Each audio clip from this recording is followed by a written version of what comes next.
আসসালামু আলাইকুম, সবাই কেমন আছেন? ফ্রেন্ডস ফার্মের পক্ষ থেকে আপনাদের সবাইকে স্বাগতম এবং অভিনন্দন। আপনাদের মাঝে আর একটা ভিডিও নিয়ে আসলাম। এটা হচ্ছে দেখেন আমাদের ছোট বাচ্চাগুলোর অবস্থা খুবই ভালো। আমাদের এখানে যতগুলো বাচ্চা ছিল এখান থেকে মাত্র 2টা বাচ্চা, আজকে বাচ্চার বয়স 4 দিন, এখান থেকে 2টা বাচ্চা মারা গেছে। একটা যেদিন নিয়ে আসছিলাম ওই দিন মারা গেছে, আর একটা তার 2 দিন পরে মারা গেছে। দেখেন এখন বাচ্চাগুলোর অবস্থা খুবই ভালো, সবগুলো বাচ্চাই চঞ্চল দেখেন। আর আমাদের যেগুলো বড় বাচ্চা আছে এইগুলো আজকে দেখতেছি অনেকগুলাই এখানে অসুস্থ হয়ে গেছে। অসুস্থ হয়েছে বলতে আপনার কিছু বাচ্চা আছে এখানে পায়ে শক্তি পায় না। আমরা থায়াবিনটা ঠিকই দিচ্ছি, কিন্তু দেখেন বাচ্চাগুলো কত বড় বড় হয়ে গেছে, তারপরেও এখানে কিছু বাচ্চা আছে পায়ে শক্তি পায় না, উঠতে পারে না। যে এখান দিয়ে 10-15টা বাচ্চা আমরা হাত দিয়ে তুলে তুলে দিলাম। মানে এগুলোকে পর্যাপ্ত পরিমাণ ওষুধ খাওয়াচ্ছি, খাবার খাওয়াচ্ছি, তারপরেও এটার যে কি প্রবলেম এটা বুঝতেছি না। দেখেন সবগুলো বাচ্চা হচ্ছে বুড়া বুড়া হয়ে গেছে, মানে প্রাপ্তবয়স্কর মতো দেখা যায় বাচ্চাগুলোকে। এটা তো এখন বাচ্চা না, এটা হচ্ছে মাঝারি বয়সের হাঁস। দেখেন কত বড় বড়। আর যাই হোক, এইগুলা কিছু বাচ্চা আজকে দেখতেছি এই সমস্যা, ওইগুলাকে এখানে 8-10টার মতো আছে, ওইগুলোকে আমরা আলাদা করব। আলাদা করে ওইগুলোকে আবার একটু ট্রিটমেন্ট দেবো, ওষুধ খাওয়াবো আলাদাভাবে। আর আমাদের ছোটো বাচ্চাগুলোর অবস্থাটা খুবই ভালো। দেখেন খাবার দিছিলাম, সবগুলা খাবারই খেয়ে ফেলছে, এখন আবার পানি দিচ্ছি।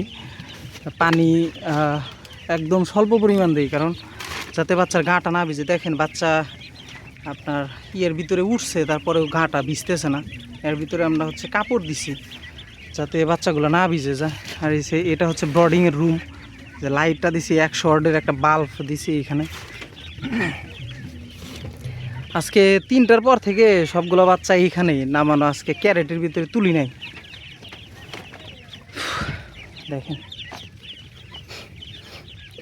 যে একটু পর হচ্ছে সবগুলো বাচ্চাকে ক্যারেটের ভিতরে তুলে রাখবো, 1 ঘন্টা পরে আবার খাবার দেব, দেওয়ার পরে আবার হচ্ছে ক্যারেটের ভিতরে তুলে রাখবো। এভাবে আমরা হচ্ছে 1 ঘন্টা পর পর 1টা পর্যন্ত বাচ্চাকে খাবার দেই, 1টার পরে তুলে রাখি ক্যারেটের ভিতরে, যাতে বাচ্চা জড়ো সড়ো না হয়ে যায়।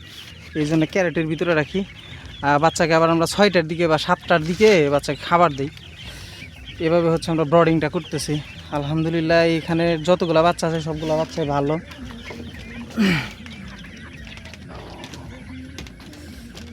এই বড় বাচ্চাগুলা দেখেন, এই 2টা বাচ্চা একটু সমস্যা আছে, আবার ওই যে ওইখানে একটা বাচ্চার সমস্যা আছে, ওই যে ওইখানে একটা বড় বাচ্চার সমস্যা আছে।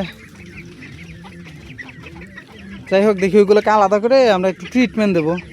আর এখন বাচ্চাকে খাবার দেবো, এখন পানা মারতে যাব, একটু রাত হয়ে গেছে আজকে।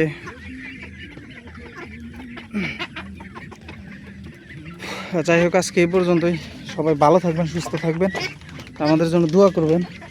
আমাদের এই চ্যানেলটাকে সবাই একটু সাবস্ক্রাইব করে দিয়েন। আমাদের হাঁসের ছোট বাচ্চাগুলোর অবস্থাটা খুবই ভালো, আমাদের খুবই ভালো লাগতেছে। কারণ আমরা যখন এই বাচ্চাগুলো যখন নিয়ে আসছিলাম বড়গুলা, আজকে বাচ্চার বয়স 4 দিন, 4 দিনের দিন আমাদের এখান থেকে অনেকগুলো বাচ্চা মারা গেছিলো। কারণ আমরা যখন নিয়ে আসছিলাম তখন ব্রডিং করার সময় এইভাবে রুমটা তৈরি করতে পারি নাই। আর হচ্ছে মানে এইখানে চতুর্দিক দিয়ে ফাঁকা ছিল, যে এইখানে চতুর্দিক দিয়ে ফাঁকা ছিল, বাতাস আসছে, নিচ দিয়ে বাতাস আসছে, যার কারণে বাচ্চাগুলো অসুস্থ হয়ে গেছিলো। এখান থেকে অনেকগুলো বাচ্চা মারা গেছে। আর এইখানে দেখেন সবগুলো বাচ্চাই সুস্থ আছে এখন। আপনারা যারা ব্রডিং করবেন এভাবে ব্রডিংটা করবেন, তাহলে দেখবেন যে সবগুলো বাচ্চা সুস্থ হয়ে গেছে। আমরা 5 দিনের দিন বাচ্চাকে পানিতে নামায়া দিতে চাইছিলাম, আজকে বাচ্চার বয়স 4 দিন, নামিয়া 4 দিন, কিন্তু বাচ্চাকে আমরা 6 দিন বা 7 দিন পর নামাবো। কারণ আমরা যাদের থেকে বাচ্চা নিয়ে আসছি তারা বলছে 12 দিন পরে নামাইতে, কিন্তু আমরা 12 দিন রাখবো না, 6 দিন বা 7 দিন পরে বাচ্চাকে আপনার 10 মিনিট করে পানিতে নামাই দেবো প্রতিদিন। ধরেন কালকে দিলাম 10 মিনিট, কাল দিন পরে দেবো 20 মিনিট, মানে এইভাবে 10 মিনিট করে বাড়াবো, যাতে বাচ্চার ওই পরিমাণ প্রবলেমটা না হয়। আর আমরা থায়াবিনটা এখন থেকে খাওয়াইতেছি, যাতে যখন বাচ্চাগুলো যে এইরকম হবে, প্রাপ্তবয়স্ক হবে।